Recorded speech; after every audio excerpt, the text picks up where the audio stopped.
Hello guys, आज का हमारा टॉपिक है थ्योरीज ऑफ सोशलाइजेशन। कल हमने पढ़ा था what is socialization and types of socialization. Hope so आपको वो वीडियो पसंद आई हो। आज हम करेंगे थ्योरीज ऑफ सोशलाइजेशन। अब जो सोशलाइजेशन की थ्योरीज हैं वो तीन हैं। जो फर्स्ट दी हुई है वो मीड ने दी थी और वो थी of the development of self. सबसे पहले जो थ्योरी दी थी वो मीड ने दी थी और वो थी of the development of the self. Second जो हमारी थ्योरी है वो दी है कुले ने और उसकी थ्योरी का नाम है looking glass self. Looking glass self. और जो थर्ड हमारी थ्योरी है वो दी थी सिगमंड फ्रॉयड ने दी थी साइको एनालिटिक थ्योरी। जो हमारी थर्ड थ्योरी है वो सिगमंड फ्रॉयड ने दी थी साइको एनालिटिक थ्योरी। तो आज हम सबसे पहली थ्योरी के बारे में पढ़ते हैं। वो है हमारे पास मीड, जो जॉर्ज मीड ने दी थी हमारे पास डेवलपमेंट ऑफ द सेल्फ। ठीक है, तो सबसे पहले हम जो मीड थ्योरी है डेवलपमेंट ऑफ द सेल्फ, देखो खुद की डेवलपमेंट करना, सेल्फ की डेवलपमेंट करना। अब ये थ्योरी है सोशलाइजेशन की, यानी कि मीड ने सोशलाइजेशन के बारे में क्या बोला है कि कैसे बच्चा अपना सोशलाइजेशन करता है, अपने आप को सोशल करता है। तो सबसे पहले जो थ्योरी है जो मीड ने दी थी जॉर्ज, और उनका फुल नेम है George Herbert Mead. George Herbert Mead.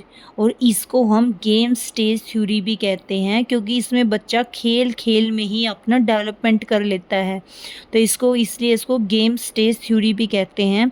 और ये जॉर्ज हर्बर्ट मीड ने 1972 में दी थी और ये अमेरिका के थे।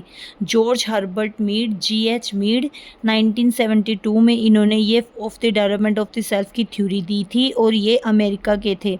ठीक है, इसमें क्या करता है बच्चा, देखो जैसे जब बच्चे का बर्थ होता है तो सबसे पहले वो क्या करता है, वो अपना सोशलाइजेशन कैसे करता है, वो अपना सोशलाइजेशन करता है दूसरों को इमिटेट करके। पहले वो क्या करता है सबको, सबसे पहले बच्चा सेंसेस से सीखता है ना, तो वो सबको पहले क्या करता है अपनी सेंसेस के थ्रू वो ऑब्ज़र्व करता है, उनको सुनता है, उनको बोलते हुए देखता है। तो वो क्या करता है सेंसेस से ऑब्ज़र्व करता है उनको। तो ऐसे वो स्टार्टिंग में अपने बर्थ के बाद अपना सोशलाइजेशन करता है। ठीक है, पहले इन्फेंसी में तो बच्चा ये करता है, फिर उसके बाद चाइल्डहुड में बच्चा क्या करता है, वो देखो वो क्या करेगा, फिर वो अपना सोशलाइजेशन करेगा by imitating the action of those near them. अब देखो जब बच्चा छोटा होता है तो वो अपना सोशलाइजेशन कैसे करता है, वो जो उन उन उनका उनकी इमिटेशन करेगा जो उसके आसपास होंगे, जो उसके फैमिली मेम्बर्स हैं, नेबर्स हैं, जो भी उसके आसपास आएंगे। तो इसमें क्या करता है बच्चा अपना सोशलाइजेशन कैसे करता है, सेल्फ की डेवलपमेंट कैसे करता है, खुद की डेवलपमेंट कैसे करता है, अपना सोशलाइजेशन कैसे करता है, by imitating the actions of those near them. उनके एक्शंस को इमिटेट करके जो उसके आसपास है, जैसे उसके फैमिली मेम्बर्स, उसके नेबर्स। ठीक है, फिर उसके बाद play is one of the way by which children often imitate what adults do.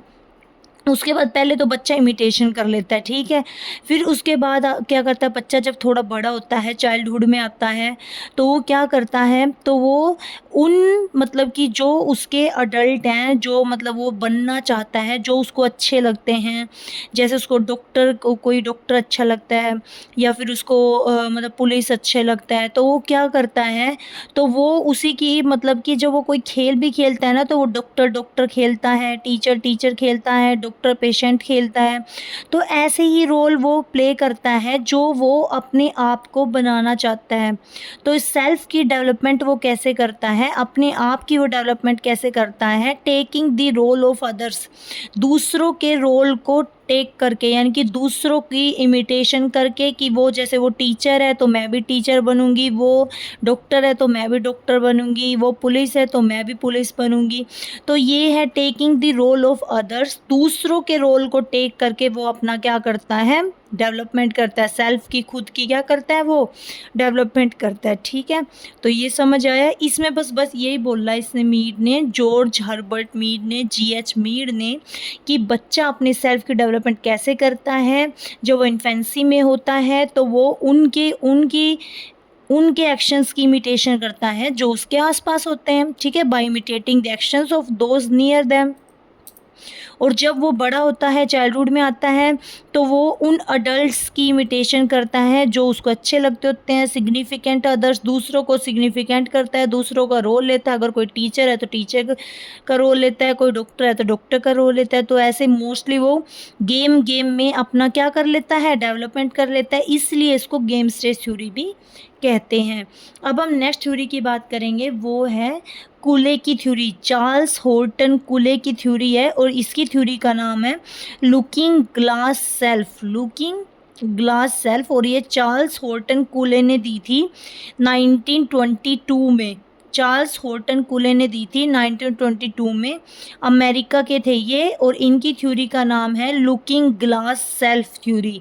क्या थ्योरी, इनकी थ्योरी का क्या नाम है, लुकिंग ग्लास सेल्फ थ्योरी। इनकी जो थ्योरी का ओवरऑल कंक्लूजन मैं आपको बताऊं तो ये थ्योरी सिर्फ इतना कहती है कि हम है ना दूसरे हमारे बारे में क्या सोचते हैं, अपनी वो चीज़, और मतलब कि दूसरे हमारे बारे में क्या सोचते हैं, हम अपनी पर्सनैलिटी को वैसा मान लेते हैं। हम अपने दिमाग से नहीं सोचते। मान लो कि हमने किसी दिन मतलब कि हमने बहुत अच्छी ड्रेस डाल ली है और हम ये देख रहे हैं कि हम बहुत अच्छे लग रहे हैं, हमने अपने आप को मिरर में देखा कि आज तो मैं बहुत अच्छी लग रही हूँ, लेकिन किसी ने आपको बोल दिया कि नहीं आज ये ड्रेस तेरे ऊपर सूट नहीं कर रही, ये ड्रेस तो अच्छी नहीं लग रही, तो आप तभी उदास हो जाते हो, आप सैड हो जाते हो, आप ये सोचते हो कि हाँ ये तो सही में ड्रेस मेरे ऊपर अच्छी नहीं लग रही।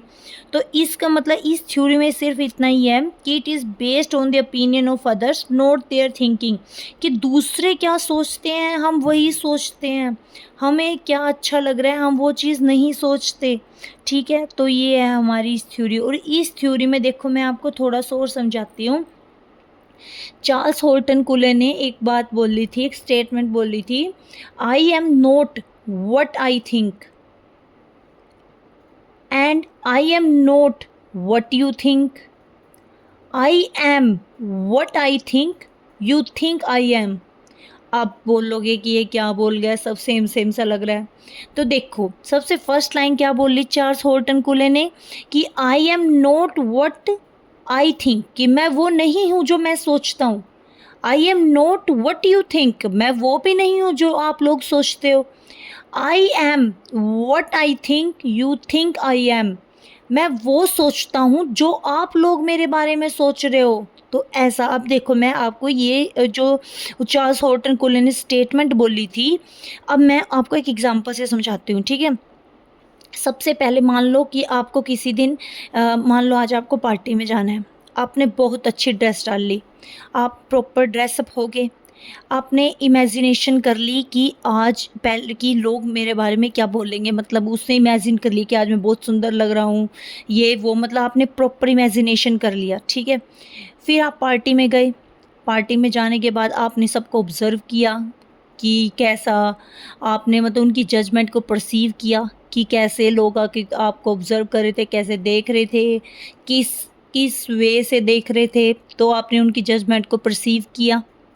फिर घर जाने के बाद अब देखो, आप घर जाने के बाद आपके पास 2 ऑप्शन होंगे। पहला, आप ये सोचोगे कि ये हाँ, कि वो मेरी तरफ ऐसे देख रहे थे, इसका मतलब मैं अच्छा नहीं लग रहा था, वो मेरा मज़ाक उड़ा रहे थे, ये वो, यानी आपके अंदर क्या आएगा, सेल्फ डाउट आ जाएगा कि हाँ, मैं तो सुंदर सही में नहीं लग रहा था, मतलब। तो और दूसरा केस क्या बनता है, आपने वो अपना सेल्फ क्रिएट कर लिया, सेल्फ डाउट कर लिया।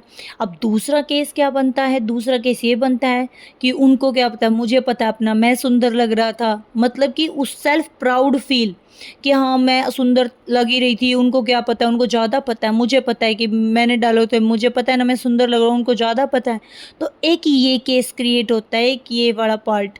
तो अब ये वही बात है कि हमारे यहाँ पे क्या होता है, 2 केस हमारे यहाँ पे बनते हैं। पहला कि हमारे यहाँ पे या तो सेल्फ डाउट की आ जाती है या सेल्फ प्राउड की, वो हमारे ऊपर डिपेंड करता है कि हम उसको किस वे में ले रहे हैं, ठीक है। तो हम दूसरों की बातें मानते हैं, खुद की नहीं। It consist of some feeling of self importance, shame और doubt on the imagination of the other persons judgement about our appearance, ठीक है। तो ये है, मतलब सबसे पहले हमने इमेजिन कर लिया कि लोग हमारे बारे में क्या सोचेंगे, फिर फिर हमने उनकी घर आने के बाद हमने उनके जजमेंट को परसीव किया। फिर घर आने के बाद हमने फिर उनकी उसको करने के बाद हमने सेल्फ क्रिएट किया। हमने आपको क्या अपने आप को क्या बोला, हमने सेल्फ प्राउड फील किया या सेल्फ डाउट फील किया? तो क्या फील किया? तो ये यही बोलते हैं, मतलब हम ओवरऑल ये जो कूले है ना, ये यही कहना चाहता है कि हम कैसे हैं, कैसे लग रहे हैं, हम दूसरों के ओपिनियन से सोचते हैं, खुद के ओपिनियन से नहीं सोचते। तो ये चार्ल्स होल्टन कूले ने बोला था। अब हम बोलते हैं थर्ड जो हमारी है, थर्ड थ्योरी है सोशलाइजेशन की, सिगमंड फ्रॉयड ने दी थी और उसकी थ्योरी का नाम है psycho analytic theory. Psycho analytic theory और कब दी थी? 1961 में दी थी। अब ये देखो, साइको एनालिटिक थ्योरी का मतलब क्या है? साइको का मतलब माइंड, एनालिटिक का मतलब उसको पूरा एनालाइज करना, पूरा डीप माइंड यूज़ करना, मतलब इसका मतलब ये है। जहाँ भी साइको एनालाइज वर्ड आए ना, साइको एनालिसिस या साइको एनालिटिक वर्ड आए, तो उसके फादर की जहाँ पे भी बात पूछे तो वो सिगमंड फ्रॉयड होता है।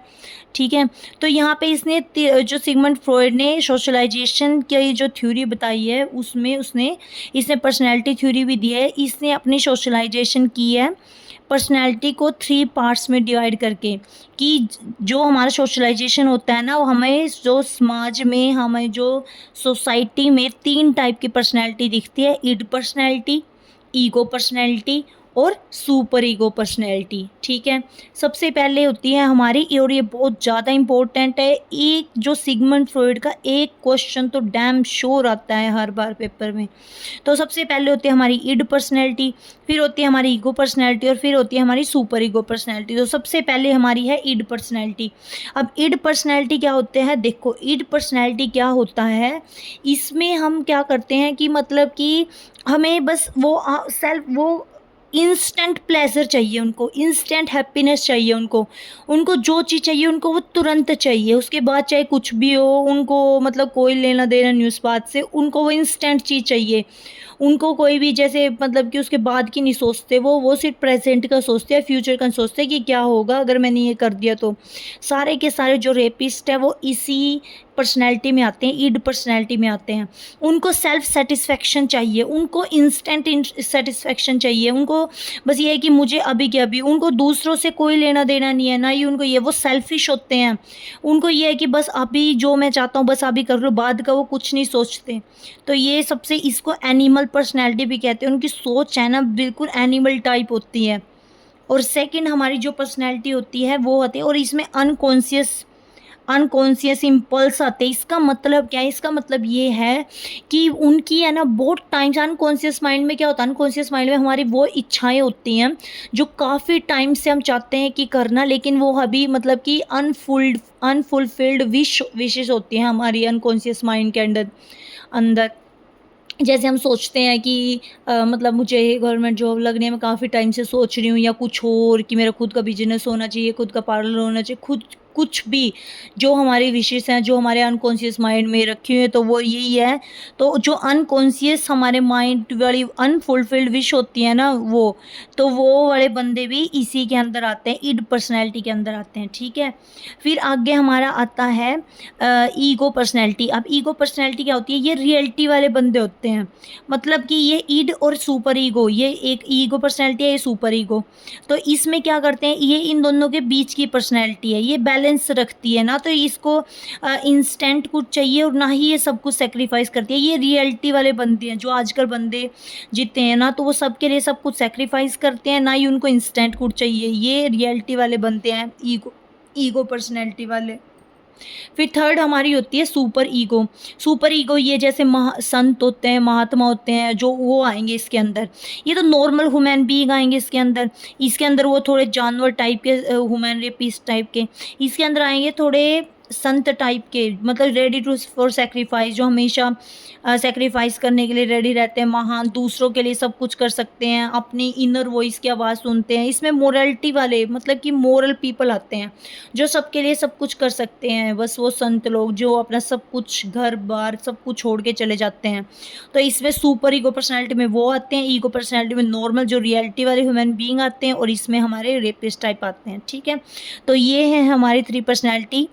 ठीक है, इसमें तो पता चल गया कौन किस टाइप के, नॉर्मल ह्यूमन बीइंग, और इसमें संत टाइप के आएंगे। ठीक है, तो ये आ गए। ये थी हमारी आज की 3 पर्सनैलिटी, सॉरी ये थी हमारी आज की 3 थ्योरीज ऑफ सोशलाइजेशन। ये सोशलाइजेशन सबसे पहली थी मीड थ्योरी, जिसमें क्या कहता है of the development of the self, मतलब कि वो सेल्फ की डेवलपमेंट करता है by the imitating of others, दूसरों को इमिटेट करके वो क्या करता है अपना खुद का डेवलपमेंट करता है। फिर सेकंड हमारी कूले की थ्योरी थी। कूले की थ्योरी में क्या कहता है कि जो हमारी मतलब कि हमारे जो लुकिंग ग्लास सेल्फ की हम अपने आप को देखते हैं ना, लुक यानी हम अपने आप को देखते हैं दूसरों के ओपिनियन के बेस पे देखते हैं, अपनी थिंकिंग के बेस पे नहीं देखते। थर्ड हमारी थ्योरी है कौन सी, जो सिगमंड फ्रॉइड ने दी थी, साइको एनालिटिक थ्योरी। इसमें उसने 3 पर्सनैलिटी दी है। सबसे पहले दिए ईड, फिर ईगो, फिर सुपर ईगो। ईड पर्सनैलिटी वालों को सेल्फ सेटिस्फेक्शन चाहिए, उनको इंस्टेंट हैप्पीनेस चाहिए, उनको फ्यूचर से कोई लेना देना नहीं है, बाद में क्या होगा, उनको इंस्टेंट हैप्पीनेस चाहिए।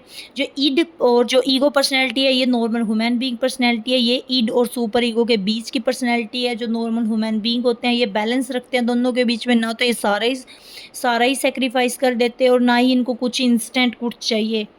और थर्ड है हमारी सुपर ईगो पर्सनैलिटी, जो हमारे मतलब जो सबके लिए सब कुछ सेक्रीफाइस कर सकते हैं, जैसे संत होते हैं और अपना सब कुछ छोड़ के चले जाते हैं, तो वो हमेशा त्याग करने के लिए तैयार रहते हैं, सेक्रीफाइसेस के लिए हमेशा तैयार रहते हैं। इसमें महान लोग आते हैं, ग्रेट पर्सनैलिटी वाले लोग आते हैं इसमें, वो हमेशा अपनी इनर वॉइस की आवाज़ सुनते हैं। तो ये थी हमारी आज की 3 थ्योरीज सोशलाइजेशन की। होप सो आपको पसंद आई हो। अगर कोई प्रॉब्लम हो या कुछ ना समझ आया हो तो आप वीडियो को रिपीट करके देख सकते हो। Please like and subscribe my channel. Thank you so much.